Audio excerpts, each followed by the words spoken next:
Hello. You are muted. Oh, there we go. I was talking. Hold on. I'm like talking. I'm like, I gotta set up my audio and video. Okay. I think I'm good. I just unpacked my gear. All your new stuff?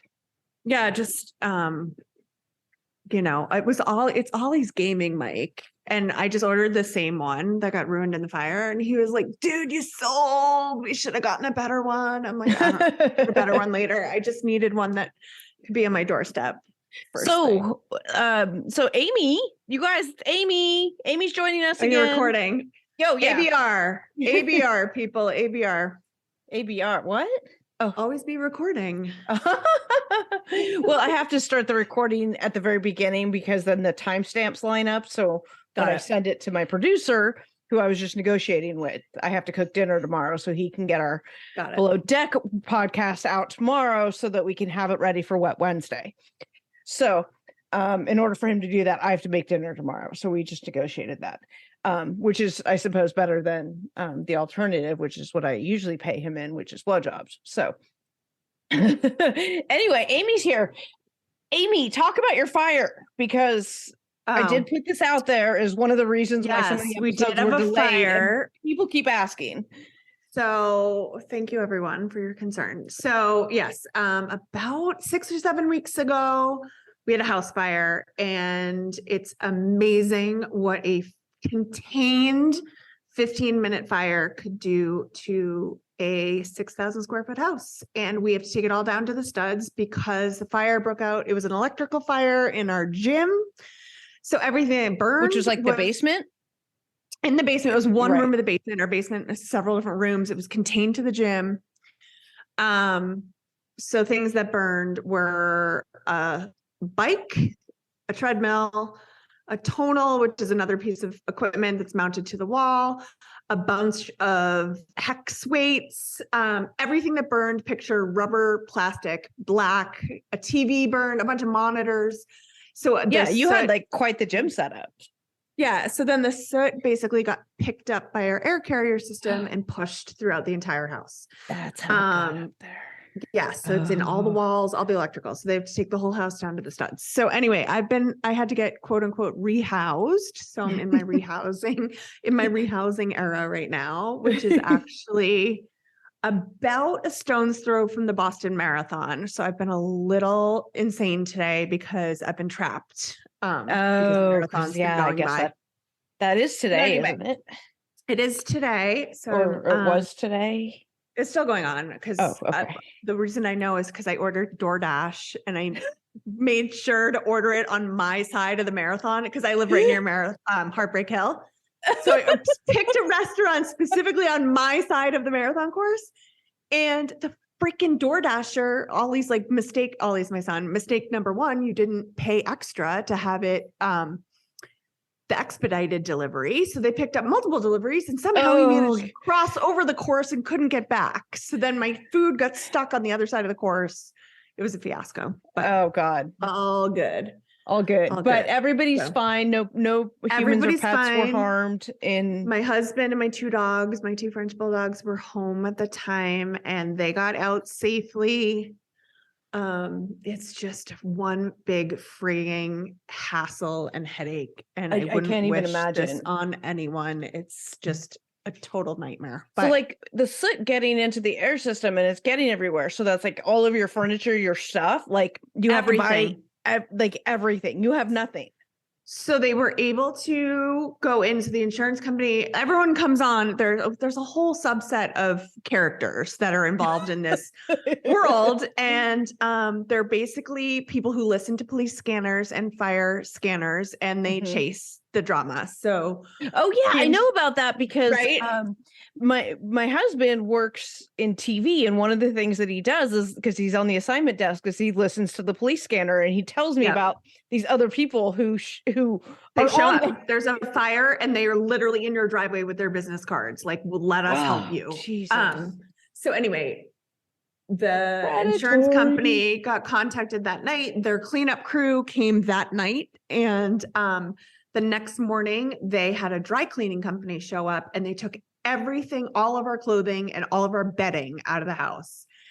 And because it wasn't fire damage, I'm like, can't we just wash it? It's like not a big deal. Like I was so naive. They're like, nothing. That will ruin any washing machine you put it into. Like it has to be professionally done. So anyway, our clothes were salvaged, but we didn't have access to them for like 3 or 4 weeks because they had to clean everything. But anything that was a porous surface, furniture-wise, rugs, pillows, everything, trash. Window treatments, everything. God. Good news is I don't own a window treatment, never had a window treatment. I'm not that fancy. You don't strike me as a window treatment. I'm not a window treatment kind of person. You're more like a custom blinds, but semi-custom. No, not even. I don't like anything. I just look in. I like to live in a fishbowl. Watch me work.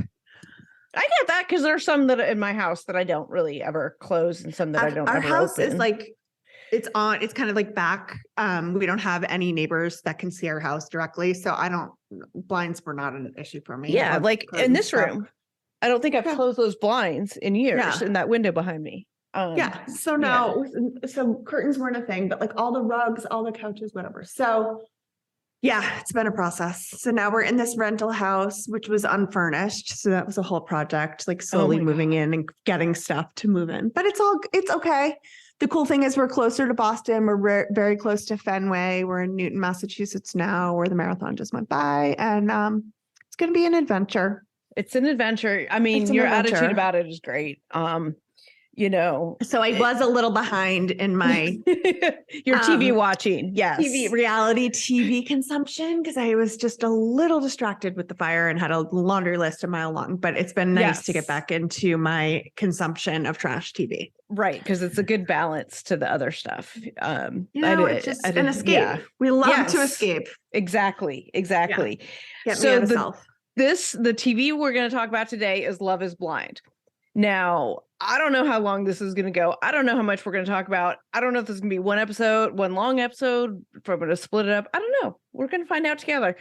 But Amy and I have been watching several seasons of Love is Blind. I feel like we watched one of the other ones together. We watched season 3 together. Okay. Which was, I feel like 5 minutes ago. Season 3 came out. And then probably because they followed him afterwards. Maybe. They followed up and so that was quickly recent. After. Yeah. So we did watch season 3 together, season 4. I mean, and I feel like how far can we even go back? The reunion debacle is like so fresh and it's all anyone can talk about. And now I don't Which is hilarious what happened given how lame the reunion ended up being. Oh, it was so awful, but everything about it was insane. Yes. So we're going to get into... All right. Okay, well, I was going to say the whole live aspect of it was the dumbest thing Netflix could ever have done because you cannot have these reality TV unprofessionals unedited. Exactly. They were so long-winded. It was like, these people need to be cut. This whole thing needs to be edited together. We have not a live event. So much to talk about the finale itself, much less. God damn it. Every time. Oh, you're losing your mind. God damn it. Every time. I kick that thing out every time, every single time. Anyway, we're going to talk all about the reunion. We're going to talk about the season. We're going to do all of that, but we will do it right after this break. We'll be right back. All right. So what do you want to talk about first? And we're back. And we're back. All right. So the first thing I was going to say, the first thing that comes to mind, I don't remember much about the pods of all the dating. Honestly, I thought that part this season was super boring to me. It was. I almost didn't completely watch the show. Same. I was so bored by it. Number one, no one should sing in the pods. Oh my God. Don't bring your guitar. Don't recite. Don't sing songs. Don't make up songs. Don't write songs. Don't pretend to write songs. You don't sound good. Even if you sound great in your head, you don't sound great. Not a great look. So I remember that. I remember Tiffany falling asleep, which I thought was actually awesome. Like that was hilarious. That's a great real life thing that happened. It was a real memorable, that was a great moment. That is something that happens in the real world with like totally go put your kid to sleep and I'm going to text you back and they fall asleep or totally. So it was good that they had like old school, you're on the phone with a boyfriend and you end up falling asleep. I mean, we don't do that anymore, but like if we were to, that's like, yes, exactly. Like to me. What else came to mind from the pods? I mean, obviously Zach and the whole, I mean, it was so clear that Bliss was the winner from the pods, and like Irina was a nightmare and she's trying to steal the cupcakes. And I mean, oh my God. Like, that was so bad. It was so bad. It was revealed her character right from the jump. Like Bliss is spending all this time and like knows it's his birthday and making these special cupcakes. And Irina comes in, she's like, oh fuck, it's his birthday. Can I give him a cupcake? It's like, really? Yeah, like, yeah. Really?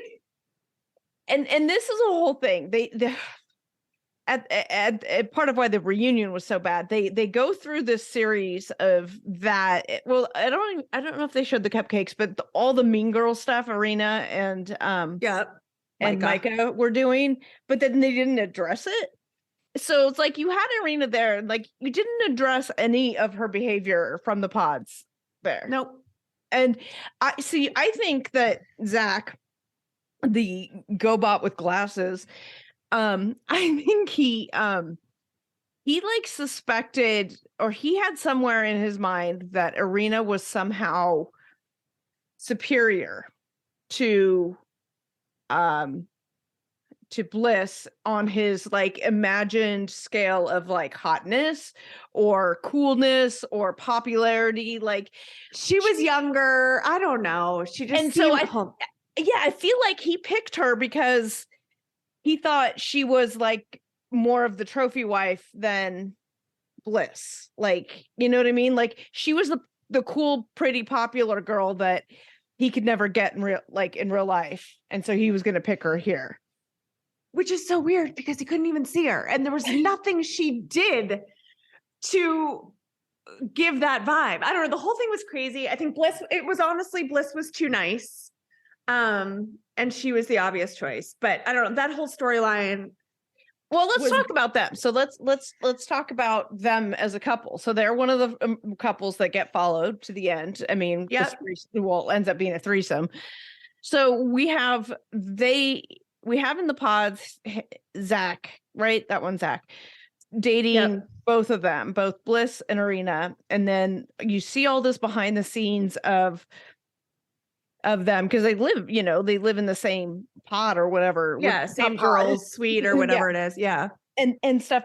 And so you see them, Bliss making the cupcakes and then Irina trying to take the cupcakes. And you see all this Mean Girl stuff happening. And I think that obviously that's going to lend us to liking Irina better, but not Irina better. Bliss better. Like, no, we don't like Irina. No. And obviously Zach isn't privy to all of that same stuff that we see, so he's looking at it differently. His lens that he's looking at it is, oh my God, like this hot young chick, like really like wants me. Okay, cool. I'm going to pick her. I feel is like, wait, can we though rewind to the beginning of the pods with Zach? And it's like very vague in my memory, but remember he was making all those jokes, but because he was behind the wall, you couldn't tell that they were jokes and they were so inappropriate. And I wish I remembered what some of them were.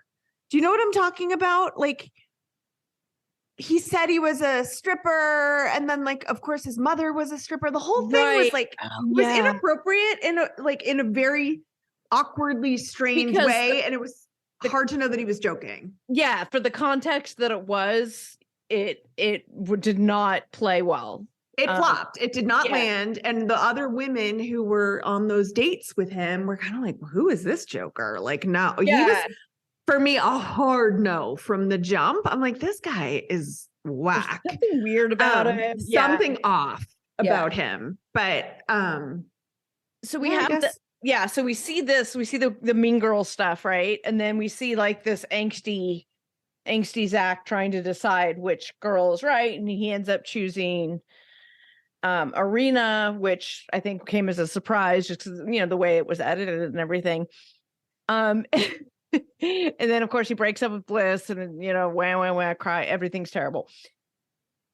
And then we get to see them meet for the first time. This was the most awkward, cringy meet when they revealed after they got engaged or whatever. Mm-hmm. Oh my God. And just how so painful. It was so painful. Painful. And I mean, the fact that she kept saying, you look like a cartoon character, and I just can't place it. She was so obviously not into him. Yeah. From the beginning. From the jump.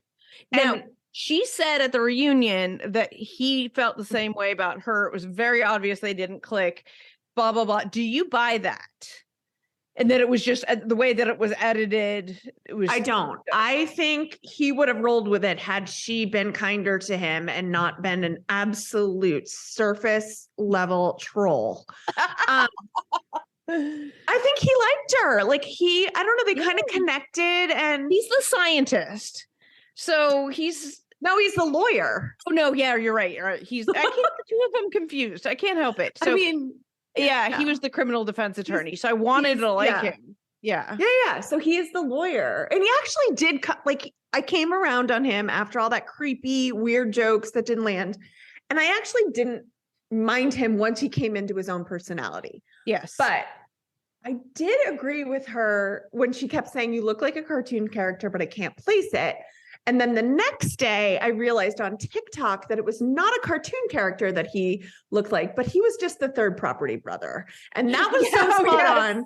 Yes, I saw that on Instagram. Right? Like, it's like, you look like someone and I just can't place it. Well, yeah, he's a freaking property brother. And that's what it was. And he did, he's pretty toothy and he had a nice smile and she just couldn't with him. And he had really weird eye contact. He was like, that could have been edited though. Like, I feel like they could have just picked up on that one thing and then spliced it together to make him look really creepy. Right. But as a nice storyline. But yeah, that whole thing was not great with them. And clearly then very awkward and weird. And you could tell instantly. And like, I don't know about you. Well, I guess you've been married for 100,000 years, but so I was dating more recently, but I've had that circumstance happen where you're like, talk to somebody online and then you're like, okay, let's set up a date, and you go and you could tell the chemistry's just not there. It's off. Yeah. But nothing on this level. Like, this was bad, I mean, obviously it's one of the things that can happen from a social experiment like this, where you do, connect with someone without seeing them. And it was a risk of the whole, it's kind of crazy to me that it hadn't happened up until now through all the seasons, or at least they hadn't shown anything like this. Right. Of people not connecting in this way. The other couples and other scenes that fell apart, it was never because of like a physical, like, I just can't with you. Like, you're so not my type. I don't even want to be in the same room with you physically. So that was interesting. The other thing with them, well, once they broke up and he like jumped right to Bliss, like, we've had not a beat to like get over it. And he's like, all right, I'm going out with Bliss. And will you marry me? And we're just going to stay on the same production schedule that everybody else that I would have been on. Anyway, we're just going to substitute you for Arena. I just wanted to be like, Bliss, no, like, have some self-respect. But then I didn't hate her. Like, after I was like, once I met her mom has Michelle Obama vibes. Go back and watch her mom. Okay. Her mom speaks she's got a very similar speaking style to Michelle Obama. I don't know. I just loved her mom. I felt like she was so nurturing. She was so supportive. And the dad was like, no. I hated her dad. And then I actually loved at the reunion how Zach said that they've come around on each other. Oh, and yeah. That was like a whole editing situation where, like, with the dad, he's like, so do you fish? And he's like, no. Yeah. Do you play sports? He's like, no. And he was like, all right, end of story. Like, I have nothing in common with you. I'm like, oh my God, this poor guy. I mean, but Zach gave him nothing to work with. Like, come on, dude. Well, okay. Zach and Bliss went on a date. So this is the date he after he shows up at her house or whatever, they had drinks or something. Yeah. He went their first date in the real world. He takes her on where he proposes and she says yes and all of that. They're literally raiding fruit. that's how boring these people are. They were like, oh my God, what's your favorite? Well, my favorite would be the mango. And then it would be followed. Oh, you would put mango first too? I would put mango first. Oh my God. And it was like the most saddest, weirdest, but like strangely like normal thing. That was the weirdest thing about it. It was kind of like relatable in a weird way. And then the other thing that I hated about them in the moment was like the whole owl thing of like, my favorite bird's an owl. And she was like, yeah, me too. Like, oh, and their wedding song. Oh my God. Okay. But then I cried when the wedding song played, and I'm not even a crier. And I hate country music. I hate everything about country. And then the song played and I was like, okay, they're not wrong. This is a beautiful song. And like, cried. Oh my God. So I don't know. Where are we? I don't know. Maybe I'm tired because of the fire, but I was Love is Blind takes you on a roller coaster. I was on a journey with these two. You went on a journey. I went on a journey. They're still so this is a year later. So this reunion later live last night or a year later, and they year. Mm-hmm. And I mean, and Zach went through for a ride physically. I mean, if you watched his TikToks, he looked like he went his TikToks. He went into the woods and didn't come out. Like, it looks like he has not shaved since the wedding. Since they filmed the wedding. Yeah, but, he last shaved for the wedding and that was it. Yeah, no, but it hasn't cut his hair either because that was a little out of control too. It was all out of control. But anyway, no, they seem really happy. And Bliss in particular, Zach seemed really nervous at the reunion, like very nervous energy. And that's the whole thing with it being live. It was just not great. Like, he didn't come off great. Bliss seemed so put together and so calm and very well spoken. I think she did a great job at the reunion. Yeah, surprisingly. I mean, I guess it surprised me a little, but that shows you what editing, I guess, can do, because I thought she was really dumb. Not that she was dumb, but I just thought she was dumb. She didn't seem to have a spine. And then in the reunion, I was like, okay, this girl. Yeah, and she was like sticking up for herself, and she was a lot stronger than a lot more extroverted than I suspected of her. I suspect she was very introverted on the way that they showed it, and she did a lot of the talking during the reunion. So yeah, the whole reunion flipped everything on its side for me. Period. Especially with Kwame and Chelsea. I don't know. Okay, let's move to Kwame and Chelsea. To them. Yeah, so let's go to them. So okay, let's start with them, their journey in the pots. So obviously it was Kwame and Micah were like an early connection. Yes, this was the other threesome. Right. So Kwame and Micah, and then he kind of said no to Micah, and then Chelsea came in out of nowhere. She, to me, in the pods and in the whole follow-on to the weddings, seemed to be the most desperate. Like, this girl has been planning her fairy tale wedding since she was 8 years old, and she's got it all in a journal, and she knew exactly what she wanted, and she wants 2 kids and a Volvo, and she's zeroed in. Kwame just got caught in the crossfire of it all. I was like, this is a nightmare. How does Chelsea look simultaneously 47 years old and 27 years old at the same time? So she looked 47 when they first filmed. And since, she's gotten Botox and gotten a little bit better with her makeup and styling. So I do think she's reversed aged. Okay. Which I think fame can do to you, right? Like, you just come in, you're a little rough around the edges. Like, she definitely, I noticed prior to the reunion, I was like, I mean, it's almost like one of those babies that has old man face. Botox would have gone a little Botox would have gone a long way with her. Also, like, when you're that thin, and in your 30s, you can show age a little bit more. Like, as I always say, you can't get a wrinkle on a balloon. So, she's a thinner woman. Yeah. And, her face is going to age a little faster, but that's what Botox is for. Botox and fillers. And then she definitely smoothed it right out for that reunion. She looked fabulous. I was shocked by their connection and them a year later. I couldn't believe they went to the altar. Couldn't believe he said yes. Yep. Could not believe he said yes. Yep.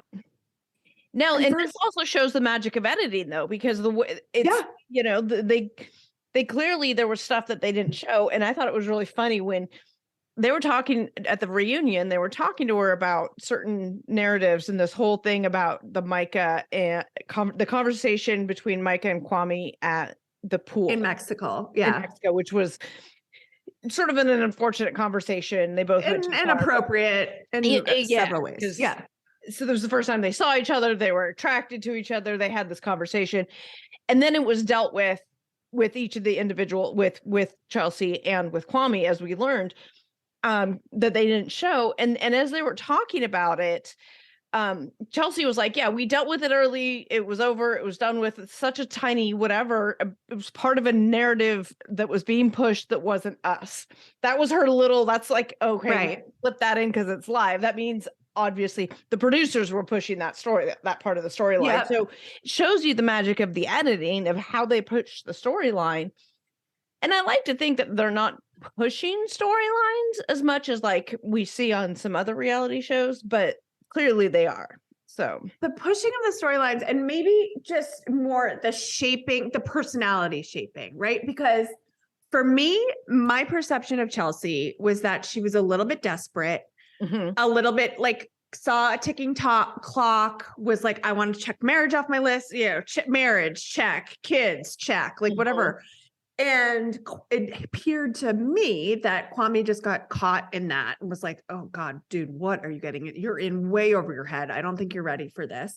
And then unedited at the reunion, she was so chill, so well-spoken. They were really high strung. Yeah. They were so connected to each other in a very, like in just, I think of all the couples, I was expecting Brett and Tiffany to be that connected, because they seemed the most put together on the show was filmed.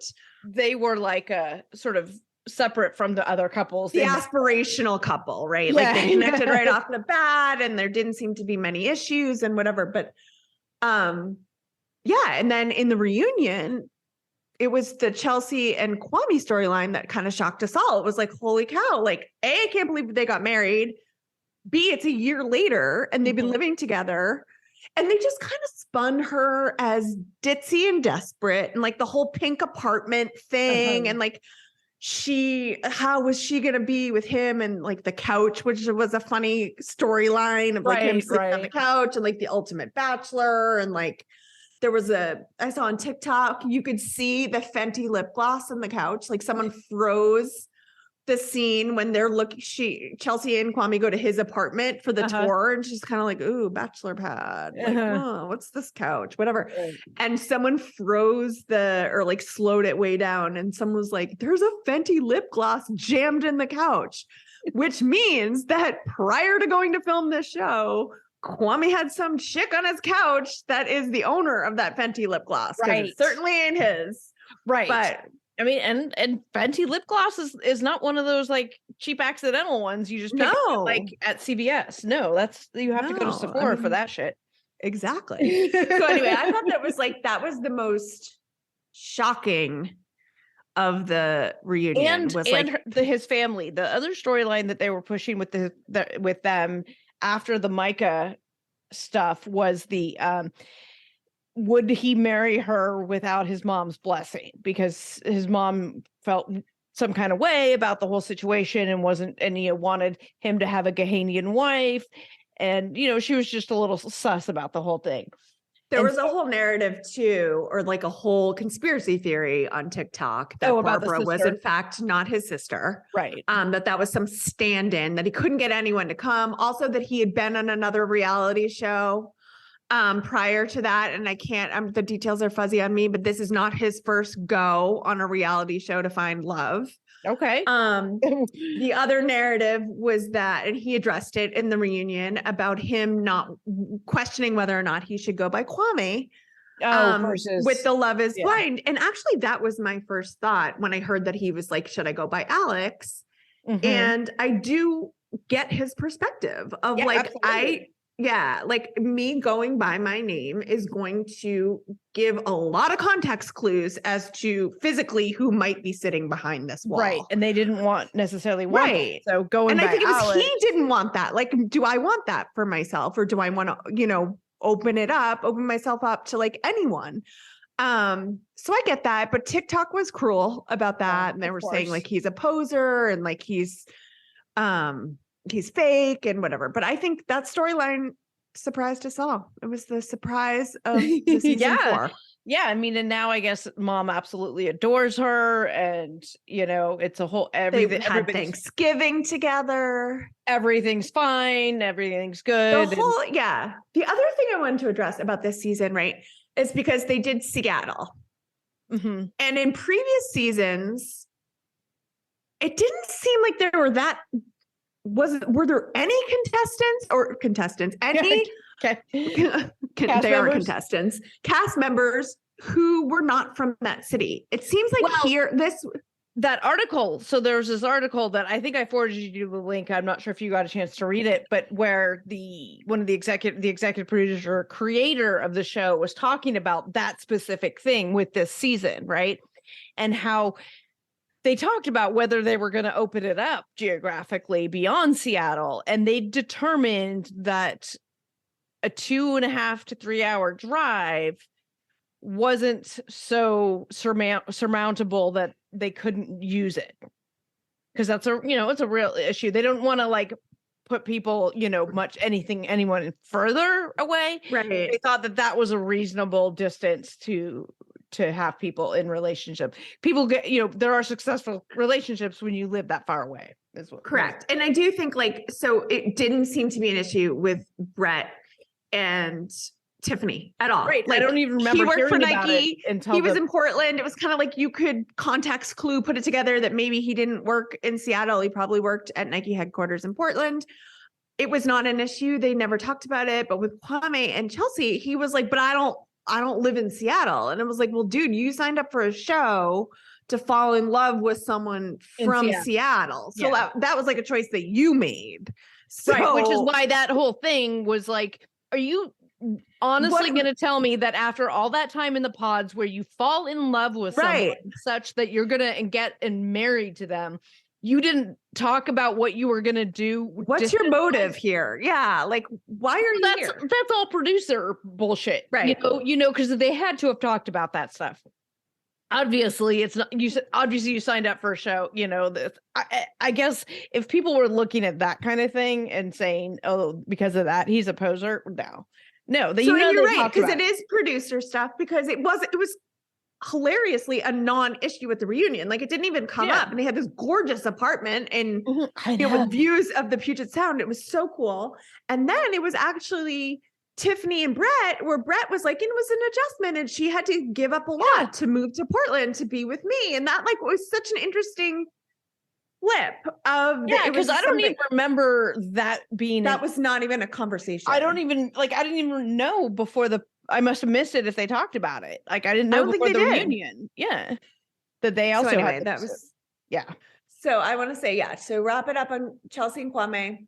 Pleasantly surprised. They actually seem happy. She also said in no rush to have kids. They're kind of enjoying married life. I was like, there were a lot of surprises with them at the reunion. Yeah, absolutely.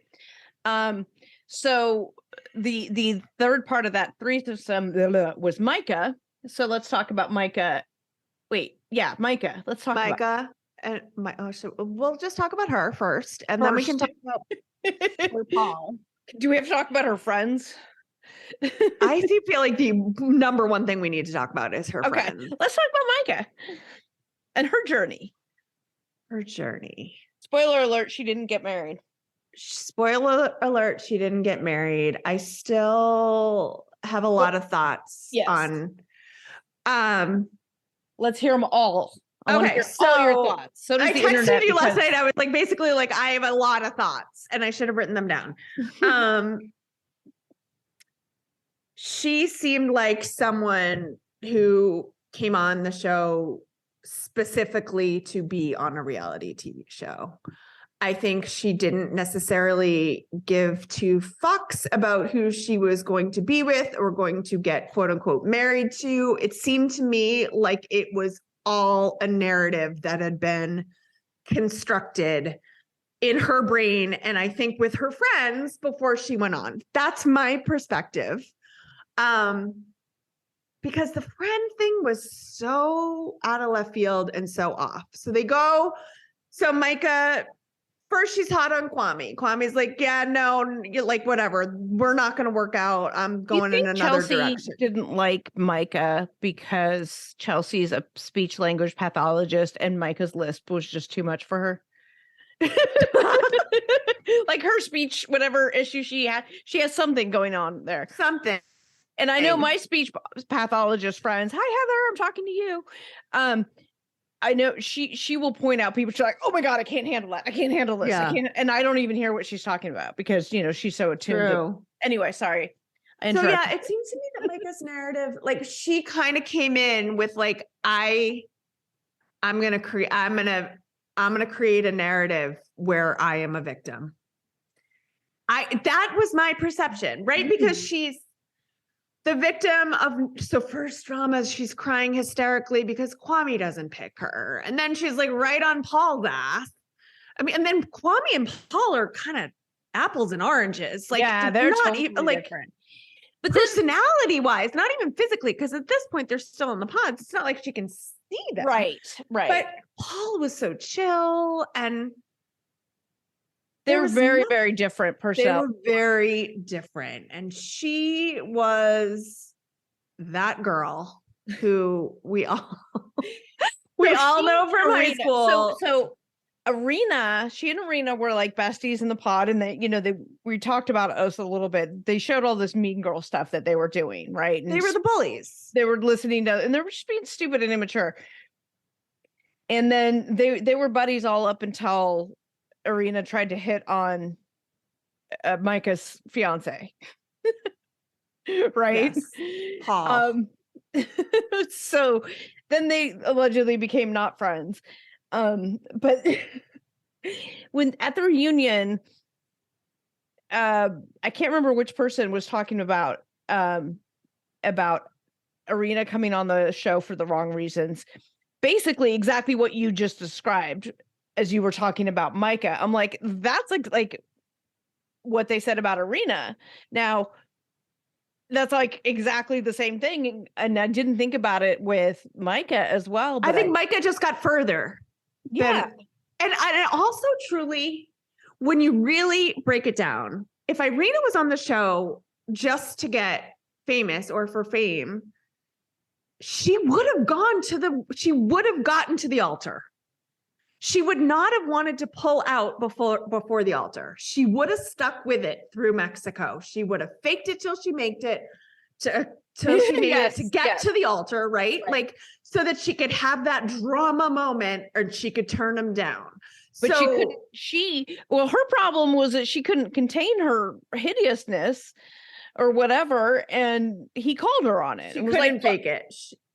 Because he's the one that. But also, I think she was like, she showed a little bit of humanity, as cruel as it was, or whatever. Like she just didn't have it in her to like push the false narrative any further, right? Yeah. Like she couldn't act her way out of it.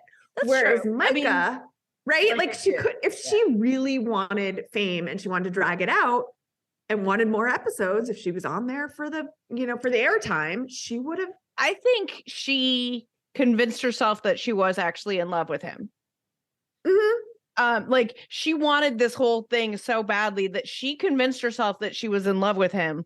I mean, at first it was really hard to watch her because she was basically like, first of all, her vocal fry. And I realized some people don't like hearing my voice because of, I breathe too heavy. Fry, so it's fine. Like, I don't even care. I don't notice a vocal fry with you, but a little bit. Maybe it's just because Micah's just terrible and I hate her. And so, she's just that bitch over there eating crackers. I don't know. She was just so like what they showed of her about, I'm going to change your whole wardrobe. I'm going to change your whole style. I'm going to like all of these things. Like, and I'm like, girl, you're not even all that. Yeah. Like she clearly thought he was beneath her in a lot of ways, but she convinced herself she was in love with him. because on paper he's the right guy for her to. It validates her, and it right. And she was so. I mean, it just all fits in. She was so insecure that there was so much insecurity around it, right? Like, and she was better than him, so she was gonna, make him dress better, and she was gonna turn him into the person to the husband that she really saw herself with. And it didn't matter. Again, poor Paul got kind of caught in the crossfire of it all. Right. But okay, so then moving to so Kwame is like, no, thank you. And then she jumps right on Paul, and clearly they are not a match. And Paul's just kind of chill, and I think he kind of rolled with it. His scientific mind was so funny to watch, though, because every time they would talk to him, he would like go through this whole like scientific theory, a hypothesis in his head about how to answer the question. It was like, oh, bless your heart. And she's not really like the kind of girl that I normally date. Like, my girls are into camping. Yeah. You don't get, and she's with her hair extensions and her lash, her lash extensions and her lash lip fillers and her boob fillers, and her lips are. She needs to. It was a lot. It was a lot. She needs to fire her injector. She needs to find a new injector. So that whole, I don't know, she was brutal to me. And the fact, so also the whole false narrative thing, and the thing, like what leads me to believe that she was creating this victim narrative for herself was the whole thing. So they go to a bar, and could have been producer editing, right? But they go to the bar, and the friend's like, so what do you like about Micah? And Paul literally cannot he's not even like, well, what I like about Micah. He said nothing. Yeah. And the girl's like crying and is like, I don't like him. It's like, girl, you're hammered. Maybe slow down, take a beat, maybe have a couple glasses of water. You may regret being on camera. This is not a good look for you. Right. And why are you so fucking emotionally attached to this situation? It was the most overreaction. It was so misplaced. It was so very weird. It was very weird.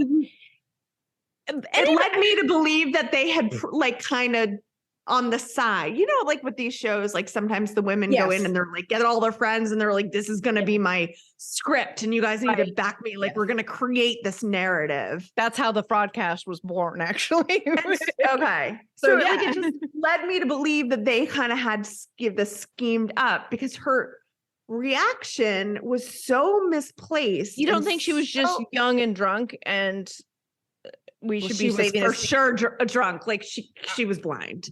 I mean, are we saving a seat for her in our AA meetings? Like, we are definitely saving a seat we're saving a seat for a lot of these people. Yes. There were a lot of that. And when we talk about Below Deck, oh girl, honey. I mean, I think that's why I love Below Deck so much, but because it's us. Amy and I, Amy, you're open about it too. So yeah, Amy's also an alcoholic like myself. She's also we know each other from the recovery community, and we identify as alcoholics in recovery. And I know one when I see one, Yep. But I can't. The only person not on us to diagnose them. It's on them to diagnose themselves. However, I can see 25-year-old me going on a reality show and having very misplaced tears and emotion for someone that I've met for 30 seconds. Like, the whole thing was just so and how much would we have had to drink by the time that part filmed? Because we would have been pre-gaming at home. There's no way we would have gone to a bar to visit our friends had we not pre-gamed. That's knowing that we're going to get filmed and on camera. Oh my God. The way I would have even shown up was to been like at least 99% to blackout. Like, just an entire one bottle sip away from before. Liquid courage. I think Shelby needed a lot of liquid courage, and it didn't quite pan out for her. It seems like Shelby and Micah were both like, it's almost like they were still in college. Like, my son and his girlfriend are more mature than they were, and they're freshmen. 100%. My kids, like, they were really immature. the whole thing was nuts. They were in a different stage of their life. Like, yeah, let's go and get shots. And then I'm like, yeah, okay. And poor Paul, like none of that seemed like that was his jam. He was kind of like, seemed like a good employee, like had a good head on his shoulders, probably had a lot of hobbies that didn't involve going to bars and having, doing shots with strangers. So do you think Micah was the kind of person who in the pods put out the personality to him that he wanted to see versus her real personality? Well, that's what I would have done. So, right. Like I'm a chameleon. So I'm whoever you want me to be in that moment. And so I think she was doing that, whether she realized, I don't know that she realized that she does that. No, not at all. I think she did it with Kwame. And that's why she was in relationships with two polar opposite personality people. So yeah, there's a lot to unpack there. I just think it was all insane. And she's still like the amount of tears out of her a year later on that. Yeah. Reunion show was also weird. Like Micah got a lot of engagement. People on my Instagram go crazy about Micah and all of these things. So let's talk about her at the reunion. Yeah. Since you were saying there was tears everywhere, let's talk about what she was talking, or let's talk about her wedding, because with her, I'm going to let you go first. So I do think she explained herself well on that. Okay. And when she said it at the reunion of why she said, I want you to go first, I did think it was kind of brilliant. She said, I want you to go first because I wanted to know that you picked me. Yeah. Not that you were saying yes because I picked you. Yeah. I don't know. I mean, are we giving her too much credit for coming up with that? I don't know, but it just seemed like a really tuned in thing for her to do. If she really liked him and was worried that he was not as committed to her, I think that was a good strategy. It was a good play. But she said that she would have said, I mean, at the wedding, she's like, wait, what? And then she's like, well, I was going to say no anyway, too, even though, I mean, it's probably just she also had a full year to come up with that narrative. Right. So it's like, she didn't say that in the moment. She's had a year to say, well, this is why I did that. And maybe that is why she did it, but didn't realize it and was only later able to articulate it. I'll give her that. I'll give her credit. I mean, I am so glad that he said no for his sake. Yeah. I thought he was going to say yes because his friends were all like, "You should say yes." But you should like they were kind of like, "Dude, whatever. Like, we just want you to be happy. Like, it doesn't work out. It doesn't work out." And I actually thought that was pretty good advice. Like, whatever, you do you, bro. Like, not as opposed to her friends that are like hysterically crying over nothing. But he just announced his name. Yeah. So the wedding thing, and of course, like the drama. If she's got to run away, it's giving. What's her name? Gianna. Yeah, Gia. Gianna. From season 1 with the runaway bride and like the drama in the rain. And then, I mean, that's pretty humiliating though. Like, I don't know what I would, especially for someone like her who she doesn't know who she is. So she's just trying to be accepted by everybody around her. 100%. It had to have been tough. Yeah. But then a year later, to come back on the reunion on live TV and still play the victim. And then when he was like, basically, because then Vanessa Lachey was like, so did you date after? He was like, basically we went on like one date, or like I went to visit her, she came to visit me, and that was it. Like it was basically a no. Like we tried it. It really didn't work. We met up for coffee or whatever it was. Yeah. And it was a year ago. And it seems like you didn't get married. You were engaged. It was a TV show. It was kind of a fake engagement. It wasn't like really you were in love and you got engaged and it was like this dramatic breakup or whatever. Right. It was like you want a social experiment that was filmed by a bunch of strangers. And it didn't work out. And a year later, you're still hysterically crying. Like it just seemed like this is manufactured to me. Yeah.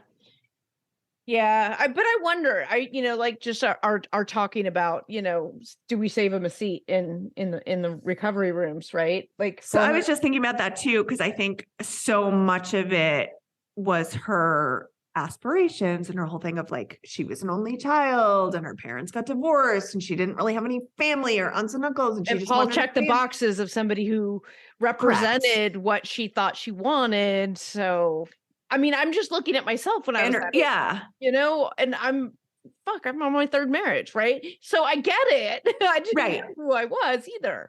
I get that in a lot of ways, so like there's a part of me that's like, oh, okay. It's just unfortunate that it happened for her all on TV. You know what I mean? Like, I don't know. She's a dime a dozen. Let's be real. Like she's not that unique. And I think there are a lot of girls her age in their 20s. I don't even know how old she is, but late 20s, early 30s that want, have this whole picture of what they want out of life. And it's kind of like, whoever's there and ready to go. Like, I've known people who've married whoever happens to be there. Yeah. And I think that's pretty common. And I just think also too, to be the only one who gets denied at the altar, there's that feeling of feeling less than, or I'm not good enough, or this is humiliating. And I'm the only one that got turned down. It's on TV. I mean, I'm just thankful that when we were in college and stuff, social media wasn't around, right? Oh my God. And this poor girl had this whole thing. If all my worst mistakes of my 20s and 30s were on camera, Also, she's projecting this mean girl, cooler than everyone attitude. And how ironic that the quote unquote cool girl was the one who kind of got ditched. So there was just a lot. I think she really kind of inflated. She had a big ego, and but it born out of insecurity. Oh, 100%. So much fear and insecurity, fear, doubt, and insecurity, as they say. That's always the answer, isn't it? Yeah. I mean, so that was just an interesting, there was a lot there. I just think it was not a great storyline. I gave 0 F's about her. Like I just found her annoying. There was nothing really interesting about it. It was like, you were two totally different people. You were never meant to connect in any way, shape, or form. Correct. I'm sorry that happened to you, and now get out of the spotlight. Go live your life. That's how I feel. Yes. So, okay. So let's talk about, next. What's next? Who's next? Well, Brett and Tiffany, we should probably save them for laughs because they were like the golden couple. But Jackie and freaking Marshall. Oh, yeah, because there's all kinds of drama there, and there's all kinds of behind the scenes tea that had spilled, and all these text messages that got deep breaths. Okay, leaked. Yeah, I mean, so much. Okay, so Jackie and Marshall. Yes, Marshall. I liked Marshall up until the reunion, and then he was clear. Carlton from Fresh Prince. Yes, but then you know what I mean? He was just a good guy. Like his image that got projected from the producers or whatever. Like, he was an all-American, wholesome guy that was coming in with his superhero cape and with the right reasons, and he was gonna put back together that broken girl, and he was stoked about it. Yep. And it was just, he found his girl that he was gonna, his poor broken little angel. His broken little angel, and she didn't want to get fixed.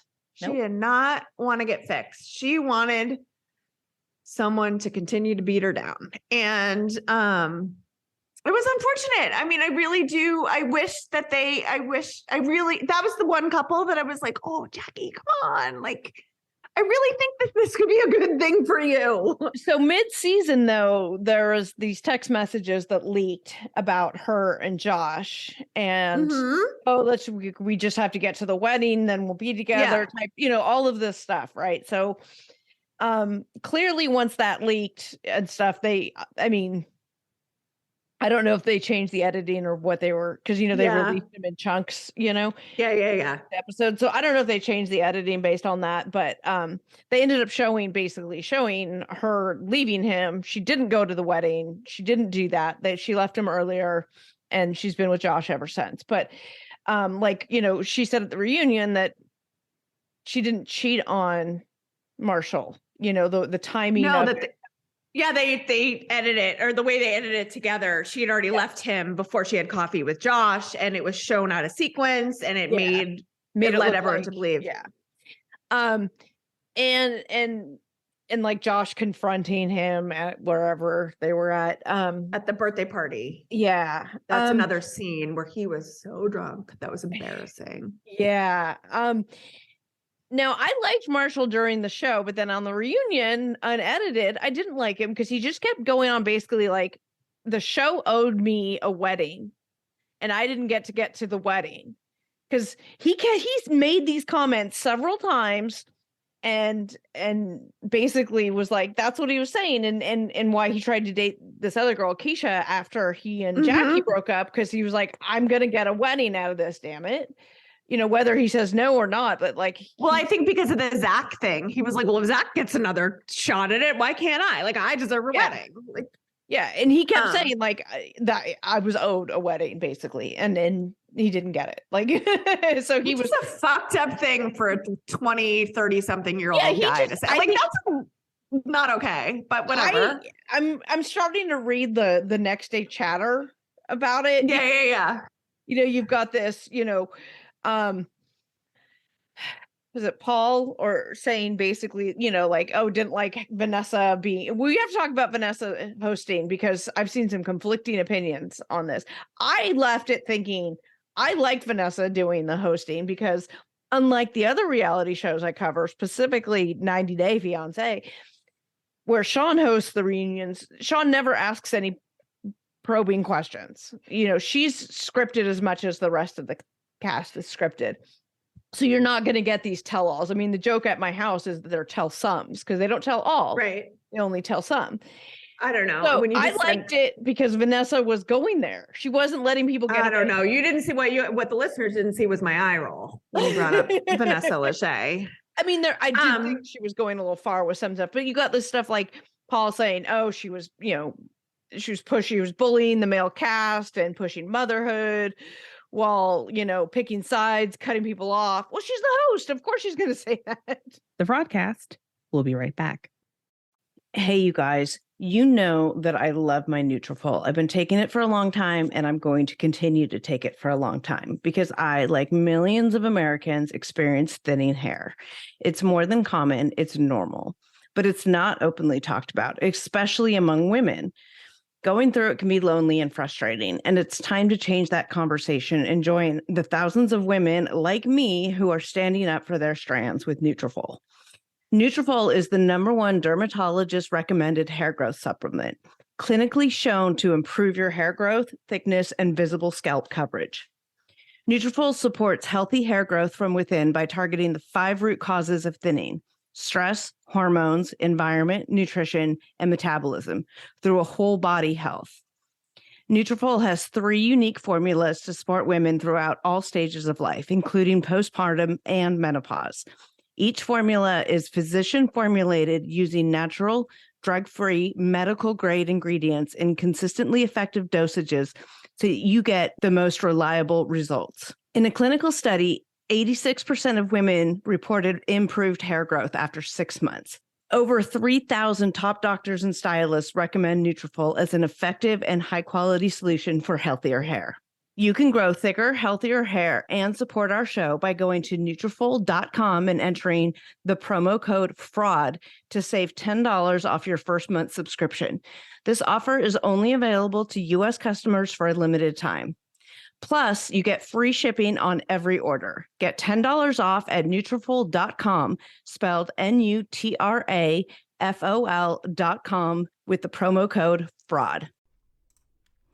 This episode is brought to you by HelloFresh.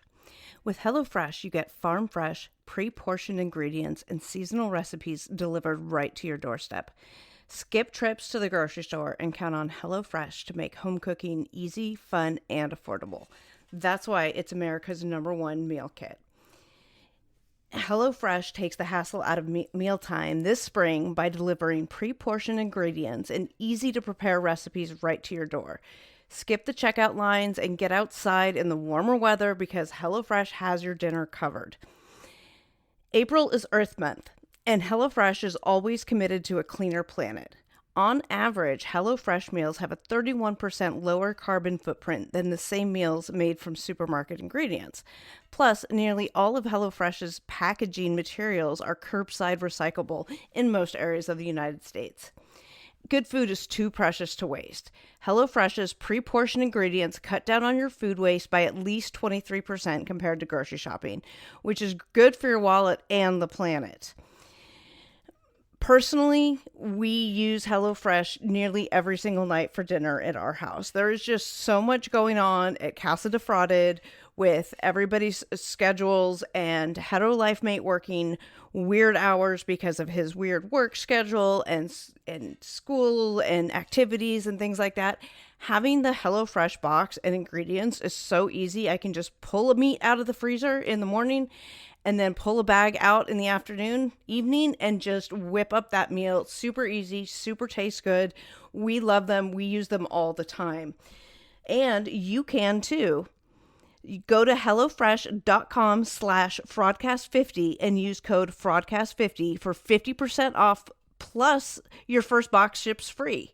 That's HelloFresh.com/Fraudcast50. If you use code Fraudcast50, you get 50% off, plus your first box ships free.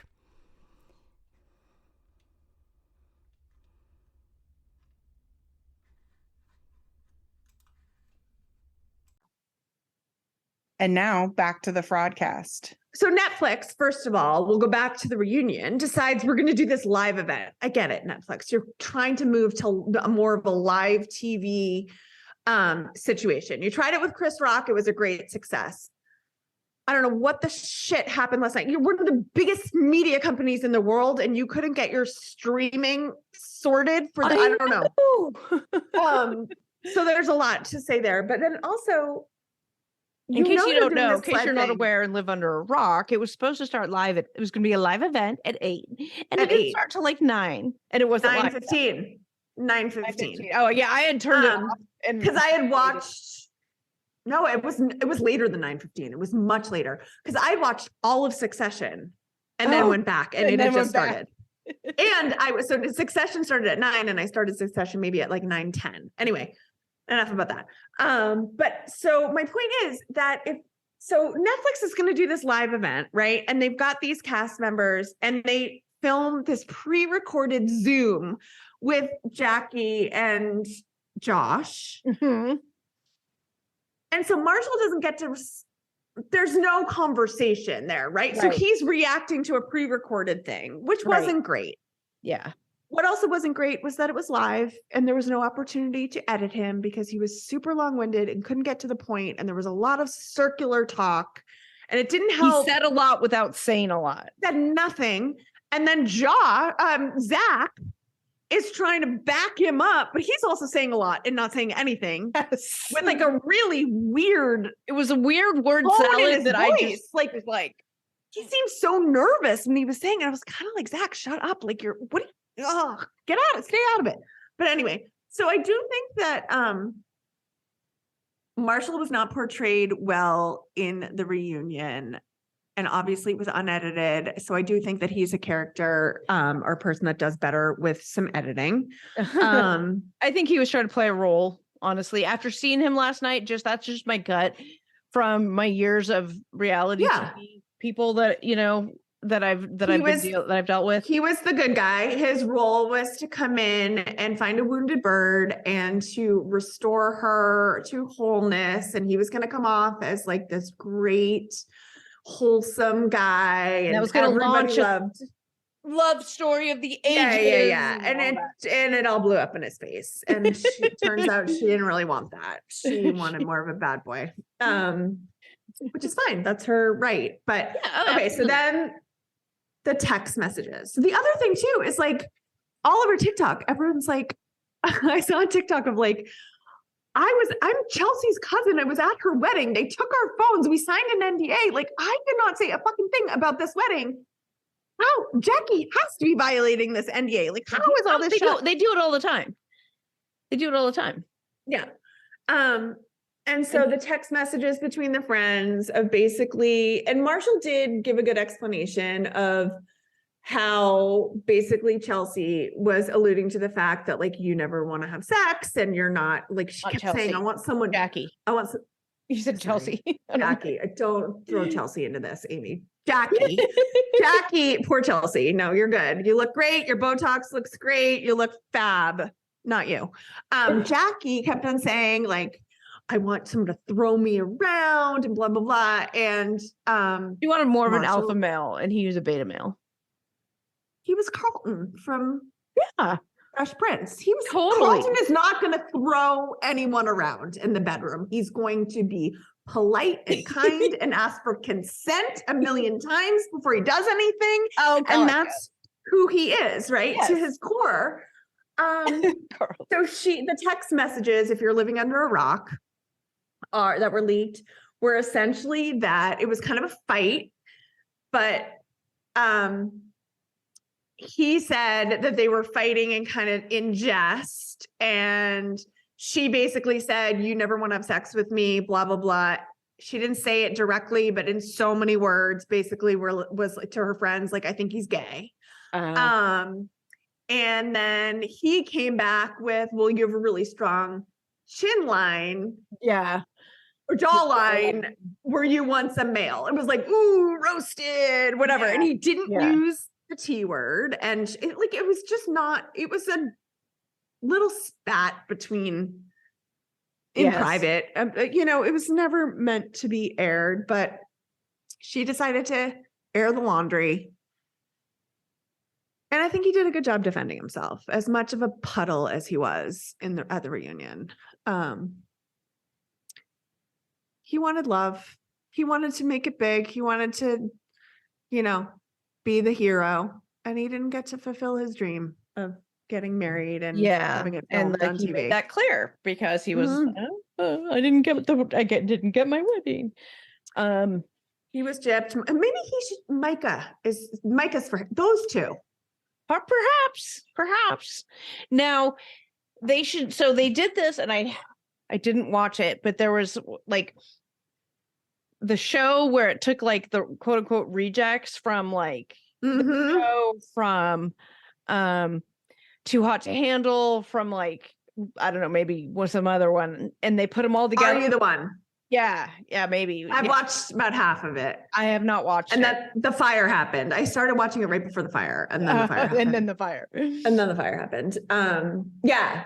So maybe they'll go on that show, but more from the perspective of they don't give a shit who they're going to get married to. They just want to get married on TV. That's because that's what, well, with Micah, I think that's what she thinks she wants, and him too. So, so that was that. And then Paul, I mean, I'm happy for them. It's a year later. They're still together. They have no plan. They have a dog and they live together. Great. Good for you. Yep. They seemed happy and healthy as much can be conveyed through a pre-recorded Zoom where there was no interaction. There was no probing unexpected questions. It could be edited, whatever. Exactly. The reunion was such a friggin' fail. It was awful. So let's talk about Vanessa as a host. You didn't like her. I just thought she was fine. It's kind of like, Nick, why are you even there? I know you got to be there because it's in your contract and you got to say like 4 words and maybe, but it was all her. I did think she went like, she kept probing Paul about his comment about Micah he can imagine Micah as a mother. She kept probing him about this, right? Like she kept going and going. And I thought like there was a disconnect, and her continuing to dive wasn't going to resolve that disconnect. And so I thought that was like too much, again, live TV. What are you going to do? Right. She definitely needed to let that go because that was not great. And like I felt like he did a fine job of explaining. So I totally understood what he meant by that. And I don't understand why she couldn't comprehend what he was saying. Right. And it was just further upsetting Micah. And it was not a great look for anyone. It was just like Vanessa made Micah feel 100 times more insecure. And there wasn't anything. Paul wasn't a bad guy to say that. It was like, I could look at anyone and be like, I don't envision you as the father of my kids. Period. Like, it's just a feeling I get. It's not, it's just the connection's off or whatever. It doesn't mean that she's not ever be a mother someday or someone else's wife or, baby mama. It just wasn't for him. For whatever reason. Vanessa couldn't comprehend it. It was like, come on, you're beating a dead horse. It's really unnecessary. So I thought that it was just, things ran on too long. I feel like there was a lot of baby talk. And I just felt like it was a little too much. It was like, bring it up once, great. But she was like, come on, who's going to have the first baby? Yes, and then when I thought that way too much. And Zach had an announcement, when they were like, well, we like to move quick. I was like, oh, wow. But no, nothing there. Yeah, nothing. But I didn't love Vanessa as a host. I did like that she was asking, for the most part, asking questions that, to really actually get answers rather than just superficial like they do on so many others that I've seen. TLC, I'm looking at it. I mean, honestly, but then the mean girl stuff. They did this whole video montage showing Micah and then there's no commentary on it. None making them an answer for it. Nothing to make them accountable for it. Instead, Vanessa's asking about babies. So you know what? Love is Blind. If you're listening, bring on Lana from Too Hot to Handle. She is a great host. She's fantastic. She digs deep. She asks the real tough questions. She gets right down to the root cause of it. She gets right down. Oh, we love Lana. We love Lana. The talking cone from Too Hot to Handle. Yeah. So, now something that Lexi and I were talking about was how, like, this season, it seems like they're just casting characters versus casting real people who just want to find love. Was that your sense too, having watched the other seasons? Yeah. And I think it's like with any reality show, once you get beyond the first couple seasons, people have caught on of like, this is another way that I can maybe become famous. And I think the premise of the show gets lost. And I just think it is a result, you can only go through so many iterations of it before it feels like it's super scripted or people are on there for whatever motive. It just, I don't know how many more times this thing could run its course. Agree. Absolutely agree. I think that they're definitely casting types. They're doing the archetypes. We need to have these people. What I thought was interesting too is that, so this was in that article with the executive producer creator, he said that there were actually 8 couples. Yes, I saw that. Who got engaged but they just chose not to follow the other 2. And they didn't really say specifically why, but probably because they're boring, maybe. They're just normal couples. Maybe talking about things even more boring than fruit. Who knows? I know, right? Because it didn't fit a drama-filled. It didn't fit a narrative. Yeah. So that's interesting. I don't know how many. And the other thing I was going to say is I honestly think that they released this season too close to the last season. Yeah, the break between, because they had last season where we just saw the after the altar. Literally, it was like right before my fire. It was like the couple days before the fire. And then all of a sudden we're done with another season. And it's like, you didn't even give us time to mourn it being over and want it to come back. Yeah, I wasn't ready for it to come back yet. We didn't need it to come back. Yeah, we weren't missing it. We needed it over the summer. It needed to be pushed back to summer. It needed to breathe. We needed some distance, so we weren't comparing. And honestly, I was even like, I think my biggest issue was with watching the dating in the pods is I was conflating people from the last season. Like I couldn't, it was too close to even remember who absolutely. was who.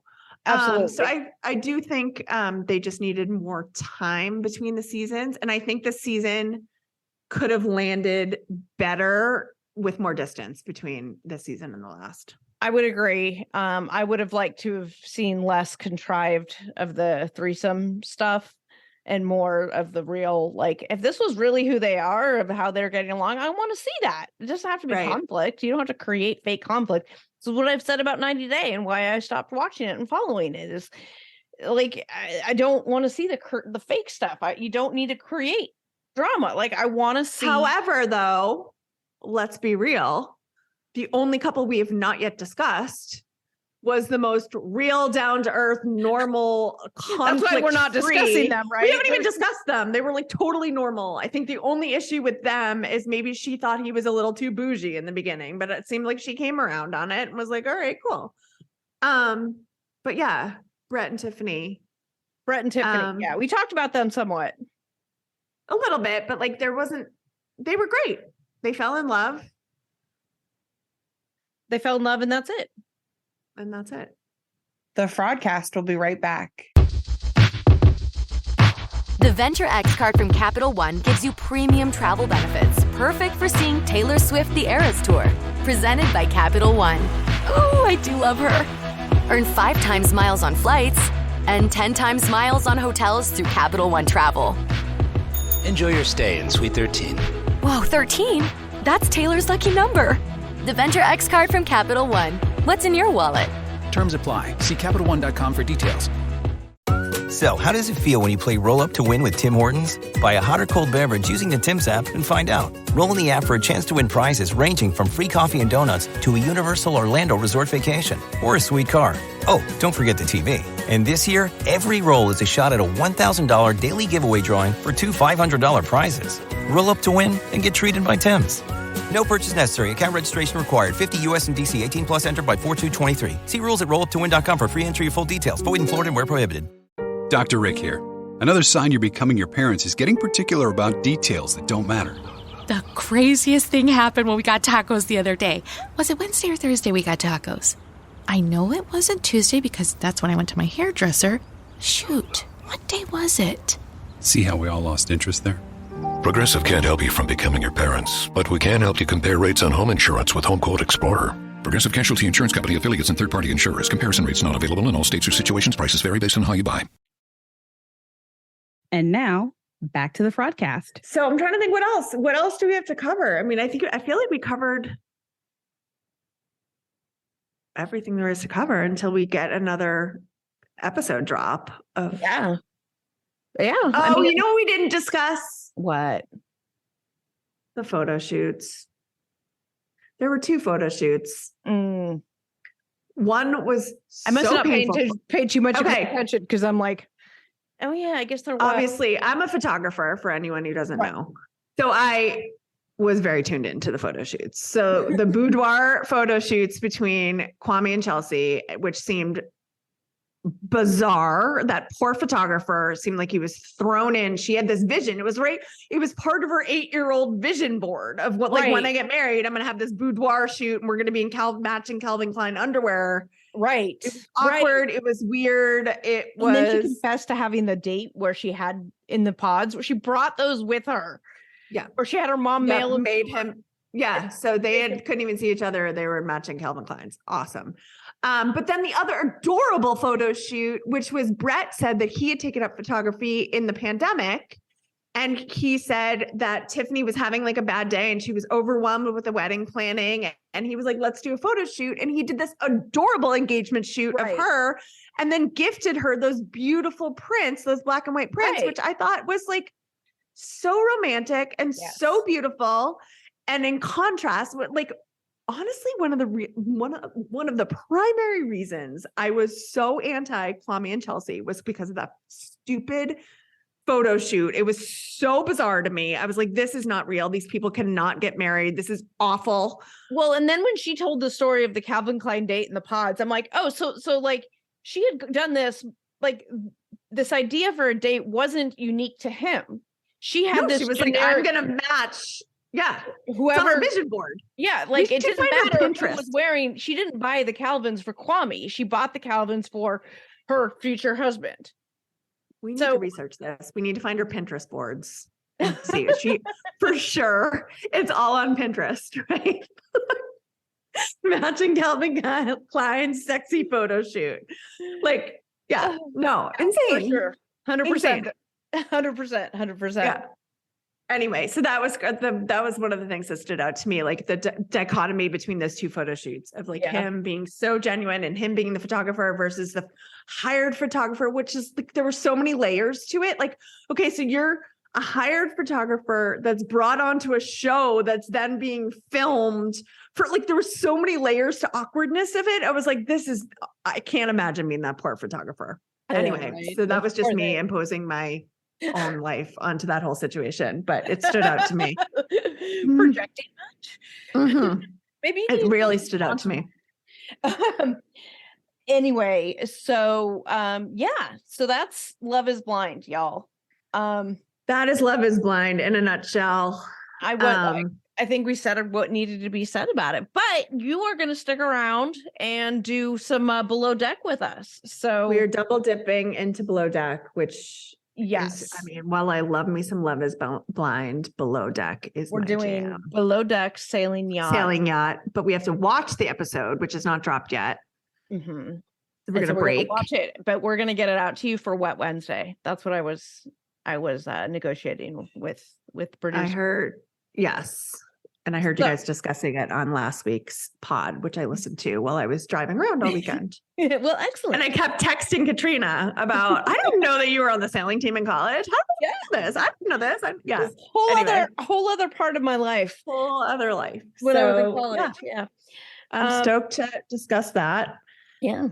So more happens on episode 2. Well, the first 1 or 2 episodes are always going to be, blah. But I cannot wait to. We're also both Lexi and I. Well, she's watching the OG for the first time, as you know. Yeah. We talked about it, and I am now rewatching all of it myself. So I've got all commentary on past episodes and stuff too. So we're going to talk all things Below Deck. I'm stoked. We will be back. Although I think the other episode is going to come out before this one. So no, this just doesn't even make sense, but that's okay. Make sure you subscribe, like all of the things, share this. Well, if you haven't listened to the episode on Below Deck yet, go back and listen to that episode after you listen to this episode. There you go. And, please leave us a 5-star review. And if you like Amy, especially if you like her, because I want to have her on more. She's my Eastern Seaboard, Northeast Boston area correspondent, I guess. And I got a new mic just for the gig because my other mic got wrecked in the fire. So there you go. I gotta come back on. Yeah. So please leave us 5 stars, write a review, let Amy know what you think. Only if it's good. Don't say bad things because that's just cruel. Why would you do that? Why do you come on? I have thick skin. I don't know. You put yourself out there. People are going to make comments. Just message us if you don't like something. I can handle it. Find my Instagram. Be mean. It's all linked in the bottom. It's all going to be linked. Amy, tell people where they can find you. You can find me on my Instagram, which my handle is amy.russell.farber. All right. And that will be linked down below. And we'll catch you next time. Bye. Bye.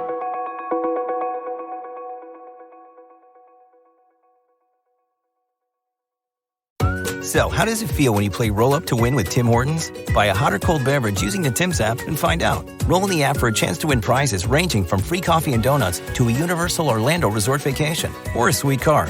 Oh, don't forget the TV. And this year, every roll is a shot at a $1,000 daily giveaway drawing for 2 $500 prizes. Roll up to win and get treated by Tim's. No purchase necessary. Account registration required. 50 U.S. and D.C. 18 plus entered by 4/2/23. See rules at rolluptowin.com for free entry or full details. Void in Florida and where prohibited. The Venture X card from Capital One gives you premium travel benefits, perfect for seeing Taylor Swift the Eras Tour. Presented by Capital One. Ooh, I do love her. Earn 5 times miles on flights and 10 times miles on hotels through Capital One Travel. Enjoy your stay in Suite 13. Whoa, 13? That's Taylor's lucky number. The Venture X card from Capital One. What's in your wallet? Terms apply. See CapitalOne.com for details.